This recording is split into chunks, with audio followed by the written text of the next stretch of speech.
Bien, pues buenas noches de nuevo, como siempre, después de la entrevista a la tertulia. Les presento a los invitados de hoy, empezando por mi derecha, don Remigio González, es candidato de Terra Galega. ¿Qué tal, don Remigio? Buenas noches. Muy bien, buenas noches. Y bienvenido. Muchas gracias. A mi izquierda, a mi lado, don Anxo Quintanilla, es gerente del Consorcio Audiovisual de Galicia. Buenas noches, don Anxo. Buenas noches. Y bienvenido. Muchas gracias. En la esquina de la mesa, a mi derecha, don Santiago Amores, candidato del Partido Popular por AMES. ¿Qué tal? Muy bien. Santiago, buenas noches. Buenas Bienvenido. noches, muchas gracias. Y en la esquina de la mesa, a mi izquierda, doña María Trigo, abogada. ¿Qué tal, doña María? Buenas noches. Hola, buenas noches. Y bienvenida. Gracias. Bien, pues empezamos comentando el primer tema de la noche, sobre la beatificación de Juan Pablo II. Ya la siguieron este fin de semana sobradamente a través de tanto de esta casa como de 3TV, como de otras cadenas como Intereconomía. Fue desde luego un día, una fecha muy importante para la cristiandad. Son de sobra conocidas sus muchos valores, virtudes y buenas acciones, independientemente del milagro necesario para la beatificación. También es de sobra conocida su faceta de hombre de Estado. Efectivamente, contribuyó y no poco a la configuración actual de Europa. Sobre este tema puede empezar cualquiera dando una pincelada sobre lo que fue, lo que supone, etcétera. Doña María, por usted. Yo creo que es una noticia de la que todos podemos alegrarnos en primer lugar. Es una persona que ha hecho mucho por la cristiandad, que ha supuesto un cambio muy grande para todos los que lo conocimos, porque realmente es un papa que lo hemos conocido directamente todos los que estamos aquí, toda nuestra generación, y que hemos visto cómo ha actuado. Y realmente podríamos fijarnos en esa declaración que hizo el actual Papa Benedicto XVI cuando dice que Juan Pablo II nos quitó el miedo a llamarnos cristianos, ¿no? Y eso lo ha llevado en todos sus aspectos de la vida. Yo creo que es una de las cuestiones fundamentales de la beatificación del Papa de Juan Pablo II. Ya no solo todo lo que supuso para la cristiandad, todo lo que supuso de cambio para la sociedad, sino también el ejemplo que nos dio con su persona, fundamentalmente los últimos años, con su enfermedad. Don Santiago. Sí, no, coincido con María. Juan Pablo II fue un personaje clave, ¿no?, en el siglo XX y en una parte del siglo XXI. Yo me acuerdo cuando en el año 82, quiero recordar, me parece, vino aquí a Santiago, ¿no? Sí, yo fui con mis padres a Juan XXIII, ¿no? Y yo creo que, bueno, desde aquel momento pues te marca un poco esa persona que viene a Santiago, como fue Juan Pablo II, porque fueron muchos los jóvenes que después, a posteriori, en las Jornadas Mundiales de la Juventud estuvieron aquí en Santiago, y lo que está claro es que Juan Pablo II, aparte de ser una buena persona, de ser una persona comprometida socialmente, ¿no?, con los más desfavorecidos, pues ahora este reconocimiento que se le acaba de otorgar este fin de semana, yo creo que lo tiene bien merecido, ¿no? Hay que reconocer que tuvo una juventud muy dura, que fue una persona que luchó contra el nazismo en su momento también, y yo creo que ha sido una de las personas más importantes, y contra el marxismo, y que ha sido una de las personas que ha marcado la historia del siglo XX y parte del XXI, ¿no? Hay que alegrarse pues, de esta noticia y esperemos pues, bueno, que Juan Pablo II pues, se siga recordando por muchos jóvenes que estuvieron en Santiago y por muchas personas que lo apreciaron y que lo aprecian. Y que pronto tengamos reconocido el otro milagro para la canonización, ¿no? Don Anxo. Bueno, con lo que dice don Santi coincido bastante. Como compostelano, recuerdo efectivamente la visita del 82 y recuerdo sobre todo la visita del 89, en la cual pues, yo estaba en la televisión de Galicia y tuvimos la suerte de hacer aquella gran retransmisión de su visita, pero bueno, amén de lo anecdótico, veía en algún medio estos días que decía que con él había cambiado la visión del catolicismo en la globalidad de los tiempos.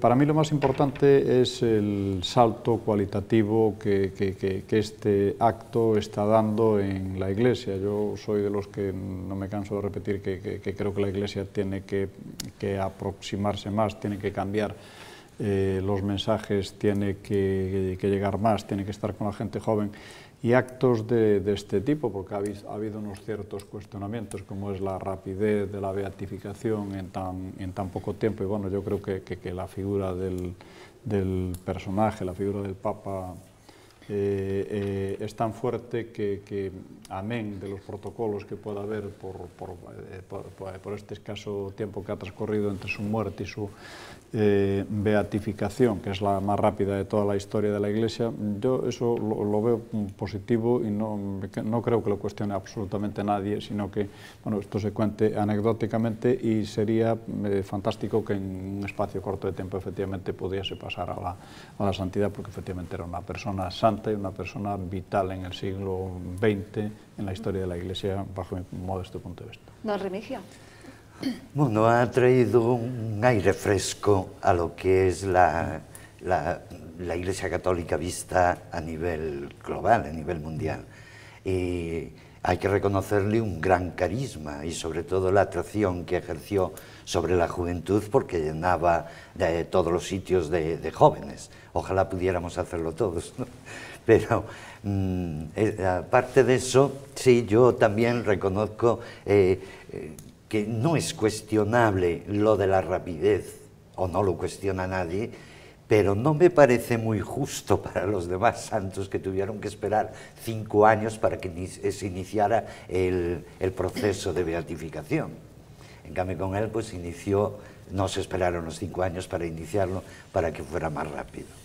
Y de todas formas, la rapidez aquí también me parece que cuenta poco, porque el que es santo antes de que lo diga la Iglesia. Claro, sí, no, es que ahí era demasiado evidente, ya se reclamaba desde el principio, ¿no?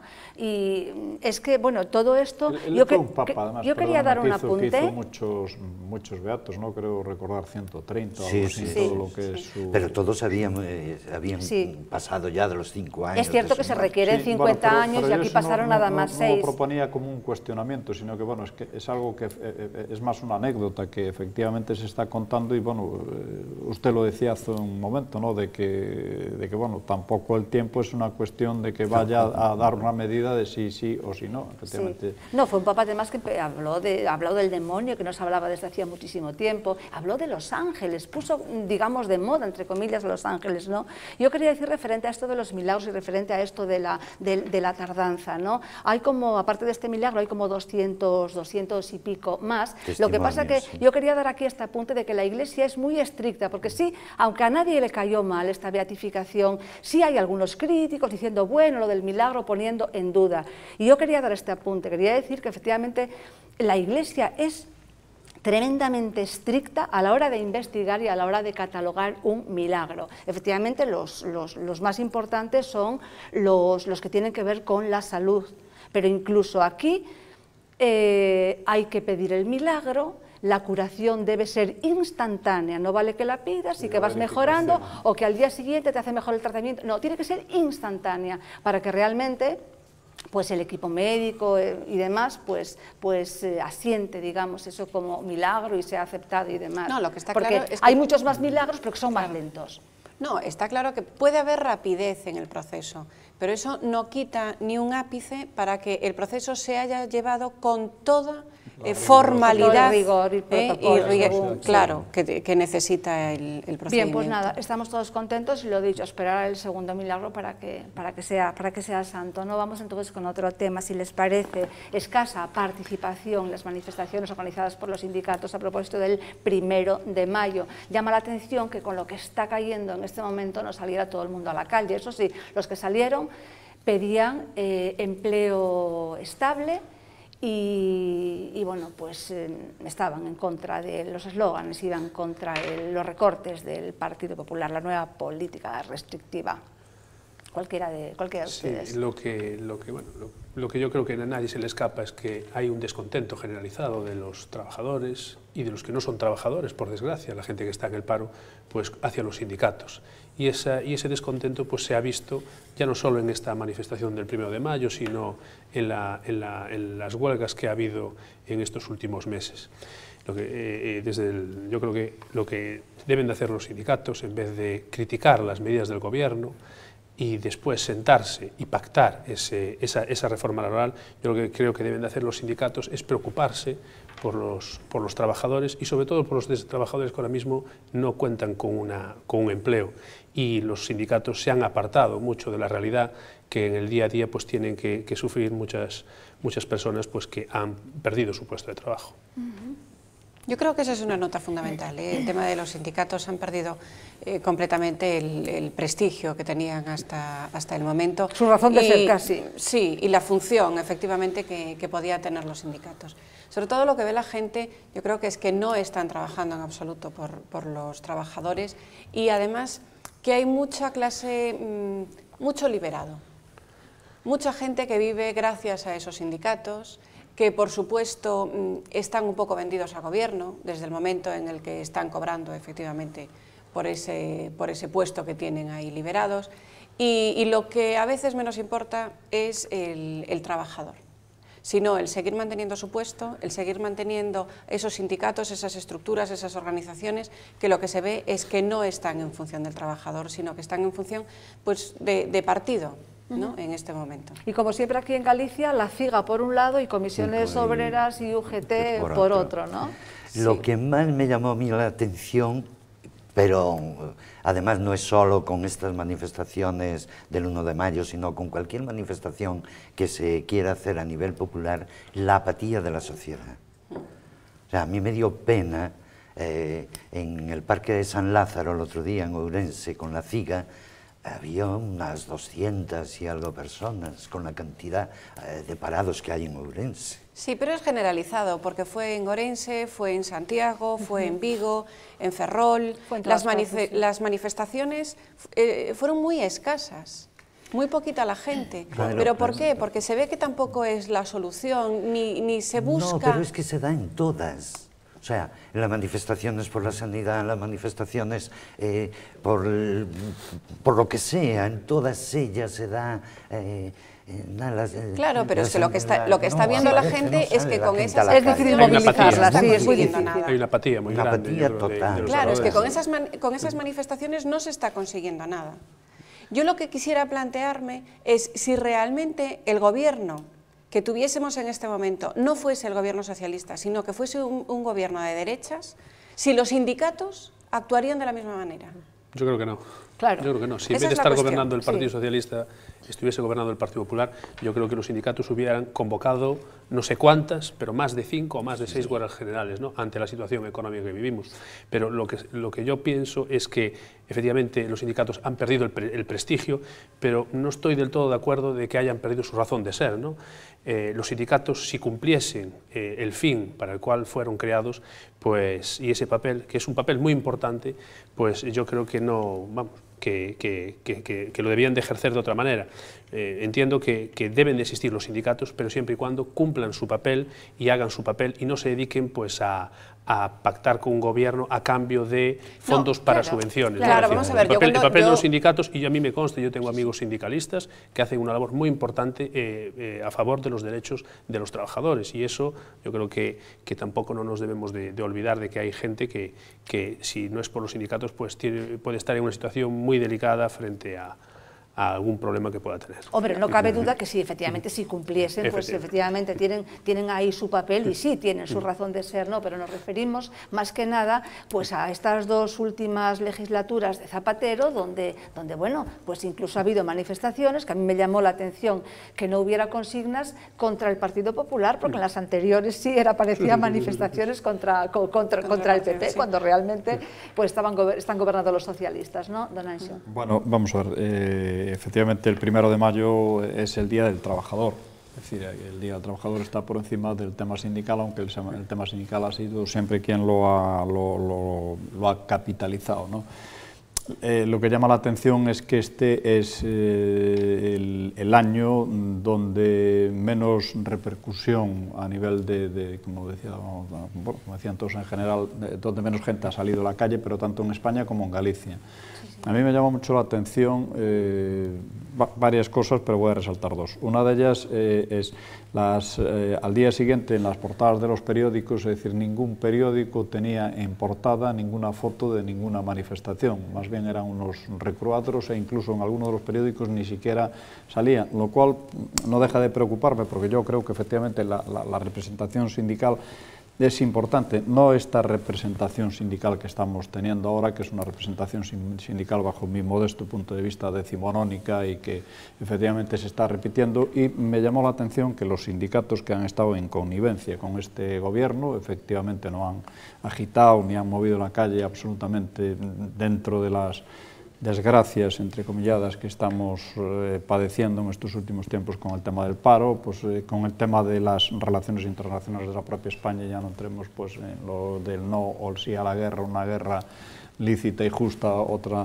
injusta, que eso lo están pagando, pero luego uno de los eslóganes era en la manifestación grande de Valencia, que por cierto creo que no había más allá de 8.000 personas, y que decían que era una manifestación contra la ineficacia del gobierno, es decir, cómo es posible que unos señores que han estado bendiciendo la política del gobierno, que se han pasado pues estos 7 años en la zarzuela, supongo que tomando café con el presidente, es decir, bendiciendo toda su política, es decir, hagan una manifestación ahora diciendo que, es decir, que van contra la mala política del gobierno. Eso es el resultado que están teniendo es que efectivamente convocan una manifestación y no sean capaces, porque yo creo que no estaban ni siquiera los liberados en las manifestaciones. ¿No? En Galicia, por cierto, el resultado también ha sido el más bajo de toda la historia de los primeros de mayo. Sí.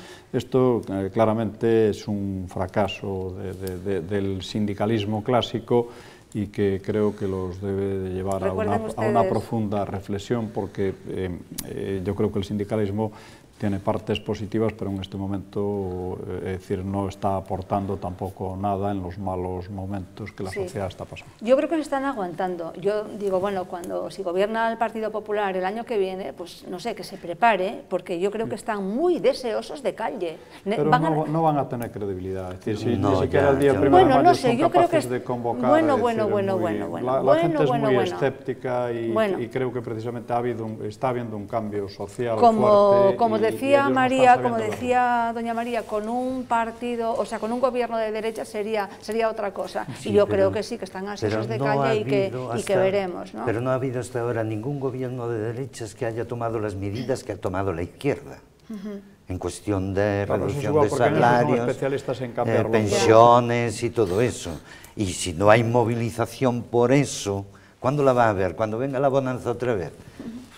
Pero bueno, ya sabe las movilizaciones son más fáciles, lógicamente. Vamos a conseguir ahora aumentar los salarios. El momento sería este, el momento de movilizar a la gente sería este, claro. Pero pues sí, no les interesa. O ahora o nunca, ¿no? Un momento más propicio no creo que lo haya, o bueno, puede ser. Sí, pero con la cantidad de dinero que le está entrando de subvenciones, la cantidad de dinero que le está entrando por los cursos de formación profesional, que la mitad de ellos no se hacen. Sí. Pero el dinero se cobra y, vamos, claro, es muchísimo confiemos dinero. En lo que dice Anxo, que el sindicalismo esté en un proceso de cambio, ¿no? Tiene que renovar. No, yo no dije que estuviese en un proceso de cambio, dije que tenía que cambiar. Que es necesario el proceso de cambio. A una cosa que se llama siglo XXI, porque está, no sé si en el 20, pero yo lo llevo más al 19. Sí, porque tal y como ha habido unos recortes sociales, unos recortes laborales, que los sindicatos hayan quedado callados prácticamente y ahora que se hayan sentado a firmar un acuerdo con el gobierno. Contra la política laboral del gobierno, es que dices tú, bueno, es decir, esto es un sinsentido. Es que no olvide que Zapatero les pidió cariño y ese cariño tiene que ser eterno, no tiene que ser solamente para unos meses. Eso convierte el sindicalismo actual en más amarillo que el que había antes llamado amarillo. Entonces, vamos con la campaña. Manifestaciones ya no está, por cierto, se echó de menos una representación del gobierno en alguna de las manifestaciones, que si la he pido disculpas, pero yo no lo he visto. Bueno, no, es que realmente estaba muy difusa, si es que la hubo. Bien, pues a prácticamente 2 semanas de las elecciones, los partidos políticos, los grandes partidos políticos, ponen en marcha toda su artillería política y mediática. Es hora de rendir cuentas. Lo malo es que cuando las cuentas no cuadran, Normalmente se recurre a la manipulación, a la descalificación, al insulto, a la mentira, etcétera, etcétera, etcétera. Bien, llevamos ya unas cuantas semanas hablando de las elecciones que se avecinan, vamos a continuar dando pinceladas. Don Remigio, en Ourense, ¿qué tal? ¿Van a realmente pagar, digamos, el bipartito actual, el que está gobernando ahora, el tema de los paneles? Sí. ¿O se olvidó ya? No, no se olvidó. Lo que pasa es que ahí se da la circunstancia ahora de que quien lo va a pagar y quien se supone que lo va a pagar realmente es el bloque. Pero en cambio al Partido Socialista se le da pues entre 1 o 2 concejales más de Óigame, los que tiene pero eso hoy. fue el bloque, efectivamente, el tema de los paneles. Claro, pero... Vamos a contar un poco lo que fue el tema de los paneles. Bueno, el tema de los Que paneles... es un tema tremendo, pues, tremendo. Una operación que negoció el bloque con una empresa que se creó además para ese fin, que se calculaban pues unos ingentes beneficios, cientos de millones de euros, y que fue firmado un convenio con esa empresa directamente por el teniente alcalde en aquel momento, que era del bloque nacional. Pero que el alcalde estaba al corriente. Pero el alcalde estaba al corriente. El alcalde tuvo la gran suerte de que le llegó la firma después de salir en los medios la noticia por la denuncia del PP. Y entonces, claro, lógicamente ya no lo firmó. Y se salvó por eso. Si no, él lo hubiera firmado, porque en aquel momento todos sabíamos lo que estaba pasando en Ourense. Claro. O sea, la política del bloque era solo del bloque y la del PSOE era la del PSOE. Pero el PSOE, que tenía mayoría en el gobierno local, admitía y firmaba todo lo que hacía el bloque. Pero además en un pleno se le preguntó al alcalde y el alcalde dijo que estaba al corriente de todo y que todo estaba de acuerdo a la legalidad y todo eso. Sí, y después en el siguiente dijo que no, que se había enterado después de haber salido en la prensa y todo eso. Claro, pero eso el pueblo tiene muy poca memoria para lo que quiere y mucha memoria para lo que le interesa, ¿no? Poca memoria para lo que debía hacer. En primer lugar, y volvemos al tema de siempre, que había que empezar hablando de educación antes de todo eso, porque hay que educar a la gente incluso para votar. O sea, no se puede votar visceralmente, hay que votar utilizando el cerebro, aparte de las simpatías que tengas por un ideario u otro, siempre y cuando haya un ideario, porque estamos careciendo de idearios. Ese es el problema. Bueno, Claro, ese es el gran problema. Pero usted cree que se necesita una regeneración política ya, y se necesita volver a convertir la política en un arte, no en la porquería que estamos viviendo. Bueno, para A mí estas me da elecciones ya lo vergüenza sabe, la me da regeneración. vergüenza ajena cosas que se ven Tiene en que el saber. Parlamento y en todas partes. No, él quiere ir casi a la raíz de todo y eso, Claro. ya no da tiempo. Pero ¿cree que realmente sí van de alguna manera a No, el PSOE a ahora... recordar los ourensanos eso? Sí, porque vamos a ver, como van a castigar al bloque de todas formas, hay que darse cuenta de que el gobierno local está haciendo la campaña del bloque para que el bloque no baje de cinco concejales, porque si no sabe que no gobierna. En otras Ya. ciudades está pasando lo mismo. Claro, está Escondiéndolo pasando. además un poco, ¿no? Sí. No, bueno, yo creo que el tema de la regeneración, igual que hablábamos del tema de los sindicatos, es decir, en la política inevitablemente tiene que venir también. Es decir, Pero ya tarda mucho.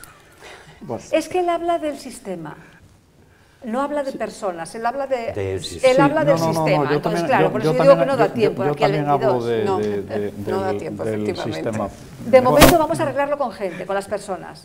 Bueno, en general, es decir, yo creo que lo que está pasando en Galicia y lo que está pasando en España en lo que es este planteamiento a 24 horas, porque en 24 horas arranca la campaña, pues es muy similar y muy parecido. Es decir, estratégicamente El Partido Popular, yo creo que está en una... Aquí sí que ya me meto más en Galicia, que lo sigo más.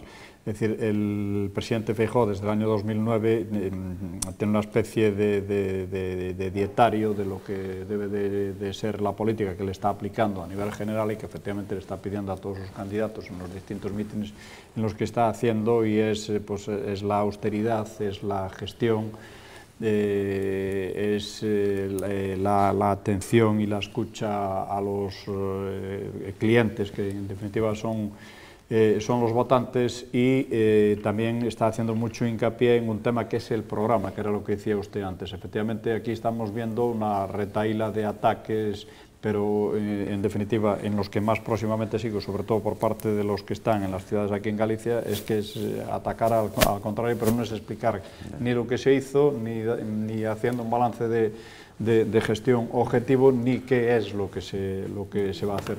La regeneración, yo espero que el Partido Popular la traiga y efectivamente se siga la línea de explicar proyectos y explicar actuaciones y acciones, y no caer en la trampa de los que están sin proyecto y que lo que están es continuando y efectivamente haciendo el 2 contra 1, porque ese es el gran problema. Es decir, es que el problema del Partido Popular, ganar gana, pero gobernar no gobierna, porque están las mayorías. Claro, claro, es el problema del PP, los bipartitos. Sí, doña María.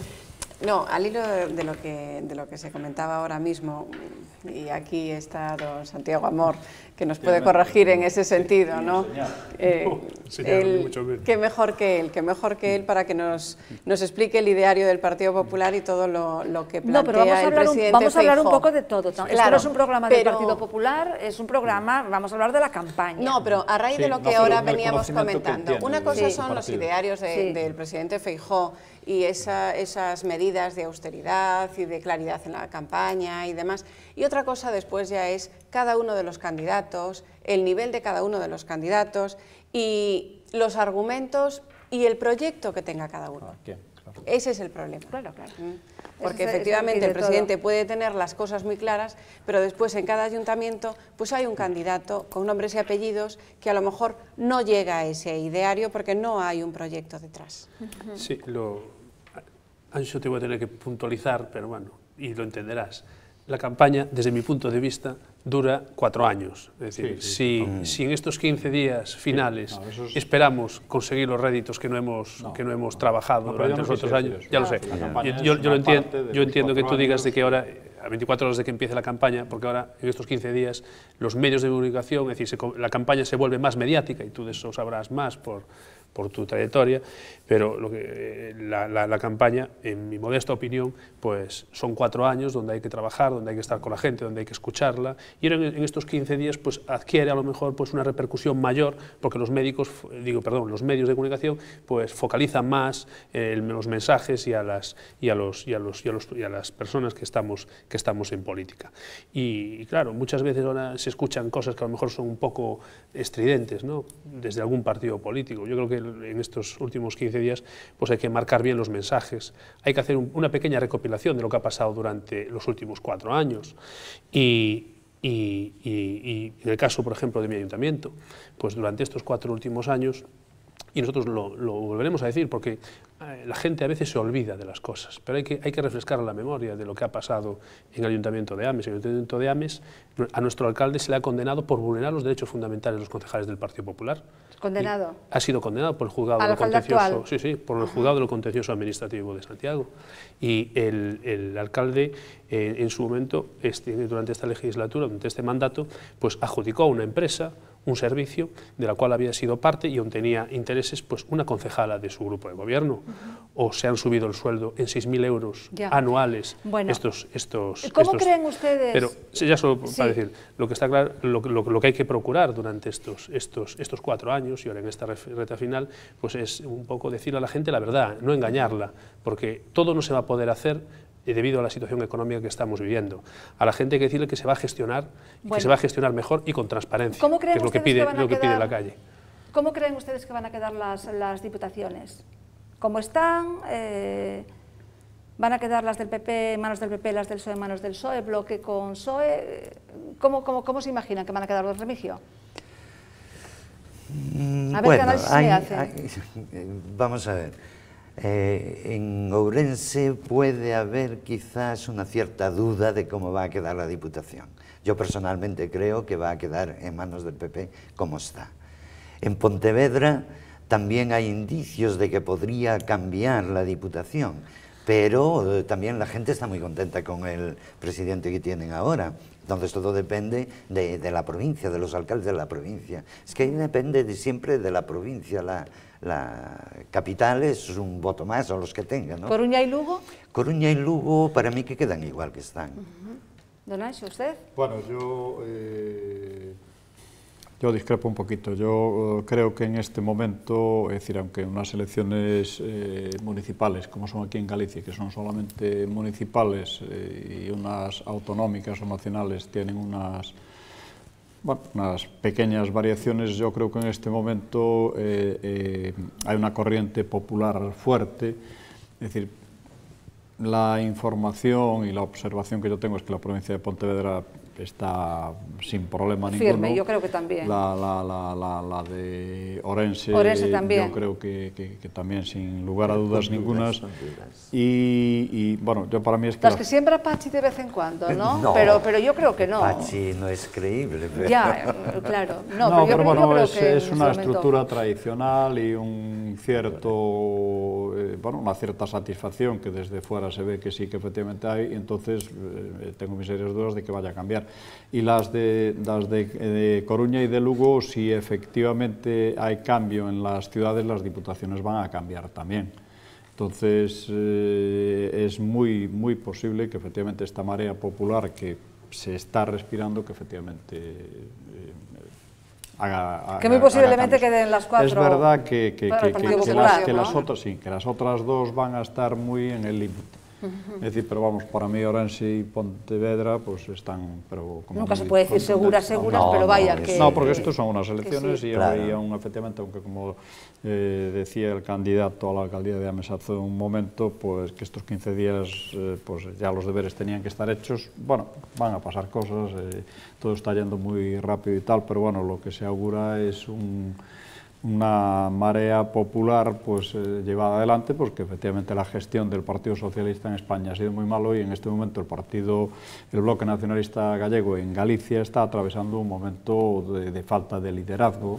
Sí. Y tampoco está aportando ningún proyecto ni nada nuevo. Entonces yo creo que sí, que al final las 4 diputaciones van a ser del Partido Popular, pero bueno, la Xunta, por cierto, pues, decidió recurrir ante el Constitucional el decreto de la bancarización de las cajas, y el BNG, bueno, pues lo apoya, ¿no? Dice el BNG que, bueno, que es demasiado tarde, que ya no vale de nada. Incluso hay voces críticas contra el gobierno de la Xunta que bueno, que dicen que, bueno, pues que es una cuestión más que nada pues mediática, que es una puesta en escena, puesto que cuando bueno, tengamos una sentencia del Constitucional, pues ya se habrá convertido en banco Nova Caixa Galicia, y que si no es así, pues que mal andamos, ¿no? ¿Cómo lo ven ustedes? Yo lo sigo viendo muy mal. Ya defendí a las cajas en su momento y las sigo defendiendo. No se concibe Galicia sin las cajas de ahorros, y tiene que haber cajas de ahorros, pues y tienen que cumplir su función para social. La que crecieron y la que se estuvieron desarrollando. Y si alguien no lo ha hecho bien, que se le pida responsabilidad a quien no lo ha hecho bien, que es otro de los puntos que el Partido Popular o algún candidato del Partido Popular pretende meter en la lista, de que efectivamente se pidan responsabilidades de las gestiones. Yo estoy de acuerdo con usted. El próximo día, que por cierto, de Terra Galega, ¿qué pasó? Que ya no está Gato con ustedes, ahora está en otra cosa. Ya hace tiempo, ya hace mucho tiempo. Pero ahora que ustedes son unos cuantos partidos galeguistas, ¿no? No, somos solo uno, Terra Galega. No, Terra Galega, y Partido Galeguista de no sé dónde, galeguistas independientes de no sé qué, ¿no? Partido Galeguista hubo algunos contactos con ellos para las autonómicas. Hay un montón por ahí de grupitos soñadores, No, sí, que piensen integrarse, sí, pero no será ahora. Pero al final no, ¿verdad? Será cuando vayamos a ese origen. Ahora no hay coaliciones ni hay nada. Que usted desea. Es un partido completamente Es un partido completamente independiente y además con una vocación, porque resurge con la vocación de la participación ciudadana y de servicio, con el objetivo de un futuro de democracia participativa. Bueno, pero como decía el otro día, no sé si era don Anxo o quien en la tertulia, que no es este tiempo para los pequeños partidos, ¿no? Porque ahora no lo será nunca, porque nos estamos jugando de manera que está la ley electoral. No lo es porque lo pienso yo, no lo es porque eso parece indicar que es la tendencia. Lo dice como analista. No es la tendencia, claro. Es la ley ya. La ley. Bueno, pues vamos la propia con... ley impide vamos con otro tema. Con las presiones y todo eso, que claro, los medios de comunicación hacen menos caso, se tienen menos espacios. Y los grandes que no quieren. Bueno, pues vamos con otro tema, aunque bueno, pues ya el miércoles que viene estaremos ya inmersos en plena campaña y bueno, ya podremos puntualizar más cosas y dar más opiniones desde diferentes ángulos. Vamos con los medios de comunicación, que todos yo creo que tenemos que entonar el mea culpa. Digo, los medios y también los que estamos en esta mesa, porque en definitiva opinamos y contribuimos a la creación de la opinión pública.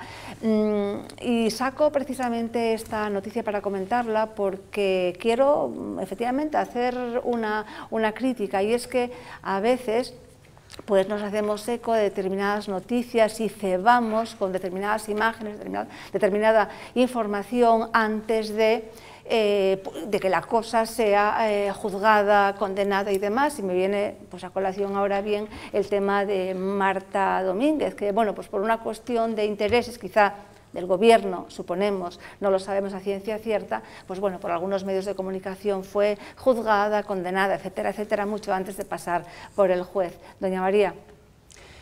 Bueno, este caso es... Tenemos que entonar el mea culpa un poco todos, sobre todo, bueno, pues determinados medios de comunicación.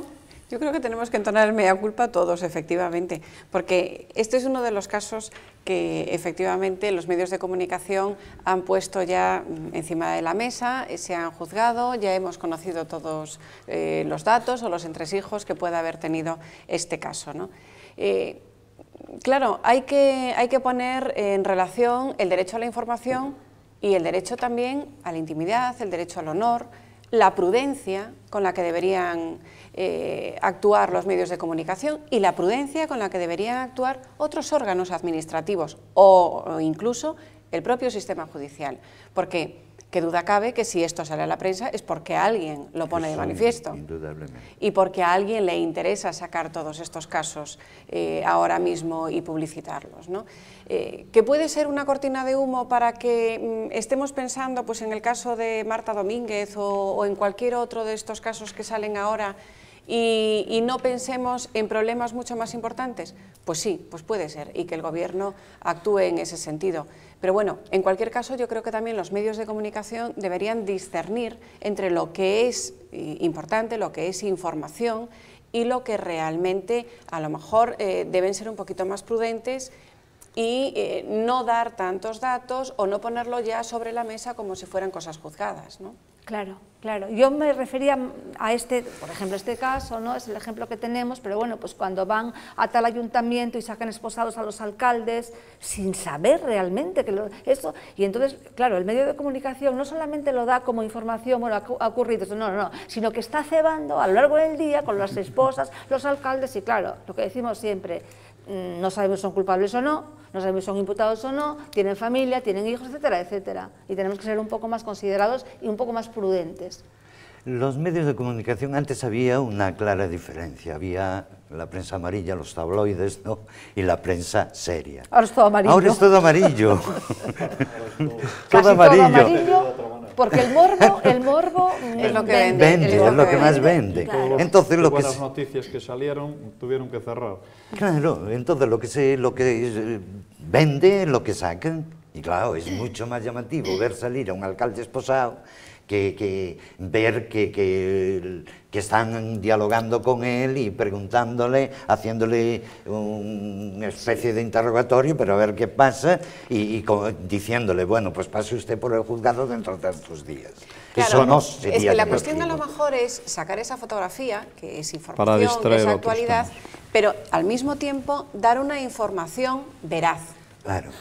Pero si lo único que se hace es sacar esa fotografía, un gran titular, y está imputado el alcalde de no sé dónde, la gente que tampoco tiene por qué conocer qué significa estar imputado o qué repercusiones tiene, bueno, pues lo ve con las esposas puestas. Bueno, pues este ya es culpable. Sí.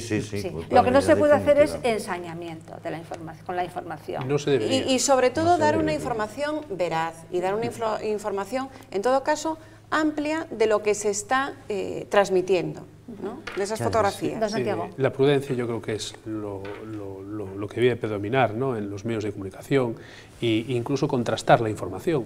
Yo veo la televisión de vez en cuando, poca televisión veo. Yo soy más de radio pero sobre todo de radio. Y lo que he hecho en falta también que haya periodismo de investigación, que antes había, ¿no? Ahora pues se coge a la primera persona que va por la calle o que está cerca de donde se produce la noticia y ya se le pregunta y ya se le da pues categoría pues de testimonio casi fiel de lo que allí pasó, ¿no? Yo creo que es un poco el problema que está habiendo en muchos medios, pues que quieren ser los primeros y a base pues de inventar o incluso pues de no informar como debieran, pues decir lo que les venga en gana, ¿no? Yo creo que falta periodismo de investigación en muchos medios para muchas veces que no haya esos problemas que unas veces se dice una cosa y al final pues no es tal cosa. Tiene que haber prudencia en los medios de comunicación, en la sociedad en general, en la clase política también tiene que haber prudencia, no se pueden decir las cosas que se están diciendo en muchas ocasiones y que no pase nada. Y en el estamento judicial también tiene que haber cierta prudencia, porque todos somos conscientes de que se filtran informaciones en función de un interés político o no, y yo creo que eso pues debía de estar aparte de lo que es la contienda política. Bueno, además usted como pues director de la televisión gallega, observador y efectivamente una persona que estoy pues muy vinculado a la información y a los medios en tareas de organización. Bueno, yo creo que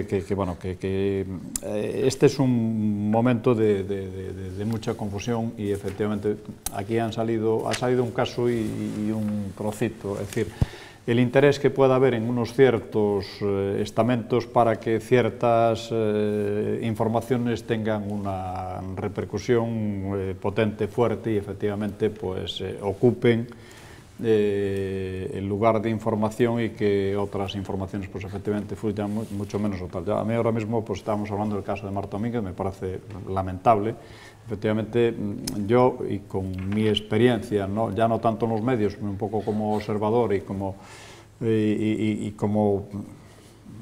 visionario visionario desde el punto de vista del traspaso del tiempo y de ver que entre lo que se cuenta ahora y luego lo que acaba siendo muchas veces efectivamente nada que ver, pues tengo esa perspectiva, intento dar esa perspectiva. Y ahora ya hablando en el caso de Marta, ¿no?, de la atleta esta de Palencia, que es tremendo, ¿no?, porque es que era una heroína nacional y lo sigue siendo, lo que pasa es que de repente pues parecía una villana en vez de una heroína y ahora pues ya supongo que aunque perdió su trabajo y todo. No, perdió todo, sí, y perdió lo más importante, que es la dignidad, la honra y el honor, porque es que a todo el mundo le acaban quedando sus dudas sobre esa información. Yo creo que ahí, claro, es un tremendo error de los medios, efectivamente, no haber contrastado y tal, aunque evidentemente todas las pruebas que le estaban dando los estaban confundiendo y los estaban llevando por ahí, pero claro, a esta persona efectivamente ya difícilmente se le va a devolver. Yo me pregunto, ¿cómo pueden estar saliendo los resultados de las pruebas cuando hay un sistema judicial? Ahí es a lo que quiero ir. Cuando hay un sistema judicial y se llega en el sistema judicial al y archivo se adelanta de ese todo y procedimiento. efectivamente hasta el sistema llega por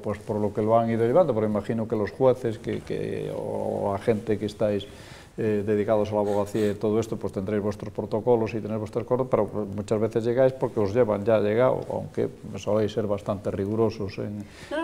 Aquí se estaba actuando en una doble vertiente, por un lado el tema Sí, administrativo... la mediática y la otra la administrativa, claro, que la que ha prevalecido al final es la administrativa, los que dice aquí no hay nada. y estas pruebas, y por otro lado lo que era el sistema judicial. En el sistema judicial se llega a archivar este caso y en cambio todavía estaba habiendo análisis de las pruebas de Marta Domínguez. Entonces, bueno, ¿por qué se filtran todos esos resultados? Bueno, eso es a lo que quería ir yo en el segundo ejemplo. Muy breve, que tenemos que pasar a otra cosa. Es decir, este digamos, es un caso nacional potente, fuerte y efectivamente con una gran figura que efectivamente se toca y durante, pues no sé, 1, 2, 3 semanas, es decir, toda la información prácticamente está mediatizada ahí, con lo cual cualquier otro tipo de información desaparece. Pero aquí en Galicia el tema de la Operación Orquesta, que a mí me ha llamado muchísimo la atención.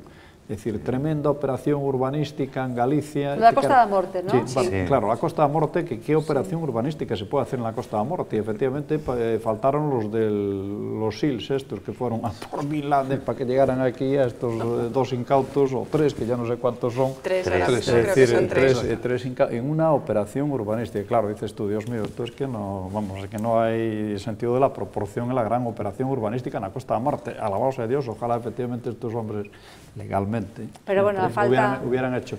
Bueno, a falta de otras cosas, eso también tenía su morbo, porque las imágenes también... No, claro, si lo pongo precisamente para contrastar una y para contrastar otra. Hombre, está claro que la segunda es interesada, no sé a quién favorecía, pero está claro que es interesada. La primera pues podría tener un tirés de distraer otras cosas, efectivamente, y no sé cuál de las dos es más grave. Porque yo quiero recordar que cuando detuvieron a Marta Domínguez, acababa de salir la EPA, acababa de haber el Consejo de Ministros en el que se le quitaban los 427 euros a los parados de larga duración, se acaba de llegar al acuerdo de los recortes del gobierno y bueno, pues había que distraer y teníamos ya Rubalcaba por el medio. Sí que te hacen pensar que bueno, que a lo mejor no está habiendo todo el rigor que debiera haber en lo que es el tratamiento de las personas. Sí, la cortina de humo yo creo que la provocaron, ¿no? Y ahí está claro que esa era la finalidad, ¿no? Que se hablase de otra cosa mientras no se hablaba de lo que tú decías, de la EPA y de todo eso. Estamos inmersos ya en el periodo de declaración de la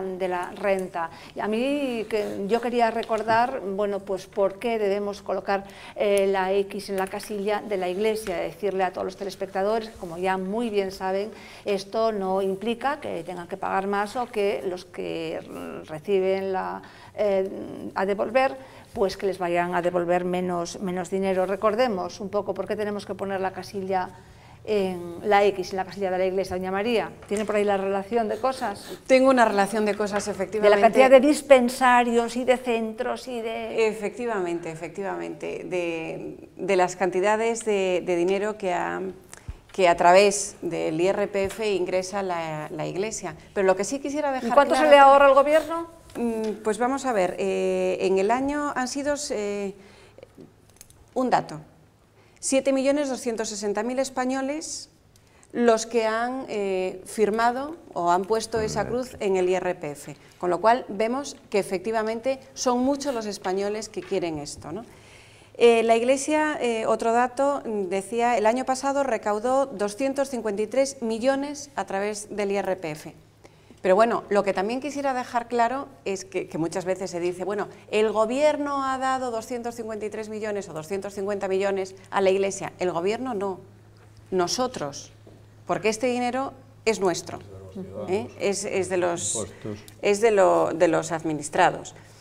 Pero efectivamente, ¿por qué es necesario? Pues porque es la única organización, llamémosle así, que asiste a todos los necesitados, de toda clase social y de todo tipo. Porque no solo es pues, a los pobres necesitados, sino pues, a los enfermos de SIDA, a las mujeres maltratadas, a las exprostitutas que les buscan albergues, a aquellas personas que necesitan en un determinado momento pues, alimentos. Cáritas es una de las grandes organizaciones que está ayudando en este momento a todo el que lo necesita y más que tuviese porque los necesitados son cada día más numerosos. Entonces, lógicamente, no es una ONG, la Iglesia, sino que es una organización en donde, a través de este voluntariado, la gente busca algo más que simplemente ayudar, ¿no? Es a través de una vocación. Más de 4.500 centros y más de 45.000 camas de asistencia para toda esta gente de SIDA, desfavorecidos, transeúntes. Don Remigio. Además está cumpliendo una labor que debía asumir el gobierno que no le preocupa, parece ser absolutamente para nada, que es que el necesitado no se quede sin hogar. El derecho a la vivienda, por lo menos la Iglesia lo reconoce, aunque sea indirectamente, que es una de las asignaturas pendientes en España también, que hay que estudiar bien y ahí hay mucha reivindicación que hacer. Pero es que además, claro, es no solo la vivienda, sino lo que dice la Constitución, que es la vivienda digna y adecuada, o sea, que le pagan la vivienda, el agua y la luz. Que eso es una de las funciones que tiene el gobierno según la Constitución. En cambio, también es la única ONG es la única que a través de Cáritas sí se preocupa de todas esas cosas. Y la prueba la tenemos en todas partes, o sea, lo vemos todos los días, la cantidad de gente que come ahí, la cantidad de gente, ahora, por ejemplo, que le están dando trabajo porque están creando huertos y todo eso. Para obradoiros. Y obradoiros y todo eso, ¿no? E incluso buscando edificaciones para tenerlos ahí. O sea, la labor es ingente, pero no es de ahora. Es de siglos. Pero porque ahora se está conociendo más. Don Santiago, que precisamente el otro día en la entrevista hablábamos y me hablaba de Cáritas y cómo de la labor, sí. colabora. Hay que tener en cuenta que tanto la labor social como caritativa, pues que está desempeñando la Iglesia, y Cáritas y otras organizaciones que están dentro de la Iglesia, ¿no? Yo creo que es muy importante para el tiempo actual que estamos viviendo, la situación de crisis, la situación de recesión económica. Hace falta... hay que destacar también la labor silenciosa que se está haciendo, porque no vemos en los titulares de los medios de comunicación pues la cantidad de personas a las que atienden diariamente o las personas pues a las que ayudan. Yo creo que es positivo marcar la X en la declaración de la renta, independientemente de que es una decisión personal, pero hay que valorar también que con una simple X pues estamos ayudando a que se siga trabajando con los más necesitados. Don Anxo. Bueno, yo estoy de acuerdo con todo lo que se ha dicho. Estamos ya en los últimos momentos. Sí, pero quería decir dos cosas al respecto. Es decir, la labor social de la Iglesia en este momento es que es impresionante. Es decir, es una pena que sea tan silenciosa, tan pequeña y nada valorada. Y también creo otra cosa, es decir, que la Iglesia, es decir, que ha sido atacada como nunca recuerdo, sobre todo en los últimos años, en el tema de la austeridad y del rigor, con lo que está haciendo todas estas cosas. Es decir, no la ataca nadie, se le ataca por otros tal, pero nunca habremos visto es decir, un personaje de la Iglesia que haya defraudado o que se haya quedado. Y quería contar una anécdota y termino muy breve. Esta mañana he escuchado una entrevista en una radio con una persona, no sé si era religiosa o si estaba haciendo una labor religiosa en Pakistán, y le preguntaban sobre el incidente pues, el tema de Bin Laden. Y entonces estaba diciendo que ella no sabía lo que iba a pasar, mañana viernes, es decir, o pasado mañana viernes con el tema tal, porque allí que había muchas religiones. Y que la religión allí, las muchas religiones que allí había en el Pakistán, es que eran, que con la gente se puede meter uno con lo que quiera, pero no con sus temas religiosos. Y dice, ojalá con el catolicismo hiciésemos exactamente lo mismo. Por eso esta ayuda de aquí, que como decía doña María hace un momento, es cierto, es decir, la X esa no es un favor del Estado a la Iglesia, sino que es una decisión voluntaria de cada uno de nosotros. Es contundentemente clara. Invito a todo el mundo a que efectivamente ponga la X, que ese dinero suyo estará muy bien utilizado. Y que le ahorran al Estado muchísimo. Si ahora la Iglesia dejara de ocuparse de todo lo que se ocupa, sería un caos. El Estado nos ocuparía. Sería un caos total. Una cosita, pero estamos el gerente de la Conferencia Episcopal cuantifica ese ahorro estatal en 30.000 millones. Ajá. Con la labor que hace cultural, asistencial y educativa, la Iglesia está ahorrando a las arcas del Estado alrededor de 30.000 millones de euros. Bien, pues nada, es rentable poner la X. Estamos colaborando a una gran obra social. Don Remigio, muchísimas gracias por haber venido a la bitácora. Don Santiago, muchas gracias. Gracias también. Don Anxo, muchísimas gracias. Doña María, gracias. Gracias a ustedes por acompañarnos un miércoles más y nos despedimos hasta la semana que viene. Que pasen una feliz semana.